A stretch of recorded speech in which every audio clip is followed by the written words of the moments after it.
भाद्रपद महीने के शुक्ल पक्ष की तृतीया तिथि को वराह जयंती मनाई जाती है। माना जाता है इस दिन भगवान विष्णु ने वराह अवतार लेकर हिरण्याक्ष नाम के दैत्य को मारा था। मत्स्य और कश्यप के बाद भगवान विष्णु का तीसरा अवतार है वराह। वराह यानी शुकर। इस साल वराह जयंती 17 सितंबर रविवार के दिन मनाई जाएगी। इस मौके पर सुख समृद्धि की कामना से भगवान विष्णु की विशेष पूजा के साथ व्रत और उपवास किए जाते हैं। साथ ही विष्णु मंदिरों में भजन कीर्तन भी किए जाते हैं। पूजा विधि: इस दिन साधक को प्रातः काल स्नान करने के बाद सबसे पहले वराह भगवान की मूर्ति या प्रतिमा का गंगाजल से स्नान कराएं। पीले चंदन से तिलक करके अक्षत, पुष्प, फल, मिठाई आदि अर्पित करते हुए आरती करें। पूजा करने के बाद उनके अवतार की कथा कहें। इसके बाद भगवान वराह के मंत्र नमो भगवते वाराह रूपाय भूभुर्व स्व स्यात्पते भुक्तित्वं देहे तद्दापय स्वाहा का जप करें।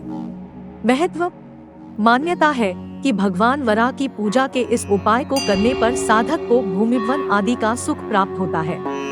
साधक में आत्मविश्वास की बढ़ोतरी होती है एवं मन के विकार दूर होते हैं। वराह जयंती के दिन श्रीमद् भगवद गीता का पाठ करने से भी अनंत पुण्य फल की प्राप्ति होती है। वराह अवतार की कथा: पद्म पुराण की कथा के अनुसार सतयुग में दैत्य हिरण्याक्ष के आतंक से समस्त देवता धरतीवासी हाहाकार कर उठे। उसने कठोर तपस्या से ब्रह्मा जी को प्रसन्न कर असीम शक्तियां भी अर्जित कर ली थी। हिरण्याक्ष शक्तियों के दम पर चारों ओर आतंक फैलाने लगा। उसका शरीर कितना भी बड़ा हो सकता था। दैत्य ने स्वर्गाधिपति देवराज इंद्र के लोक को भी जीत लिया और जल देवता वरुण देव को भी युद्ध के लिए ललकारा।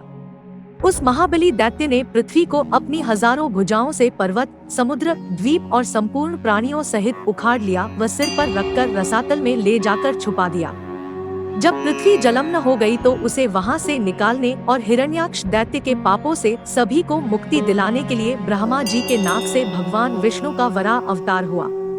मान्यता है कि ब्रह्मा जी की नाक से एक अंगूठे के आकार वाले वराह अवतार ने पलक झपकते ही पर्वताकार रूप धारण कर लिया, जिसे देखकर सभी देवी देवताओं और ऋषिमुनियों ने उनकी स्तुति की। इसके बाद भगवान वराह ने अपने थूथने की सहायता से पृथ्वी को जल से बाहर निकालने लगे।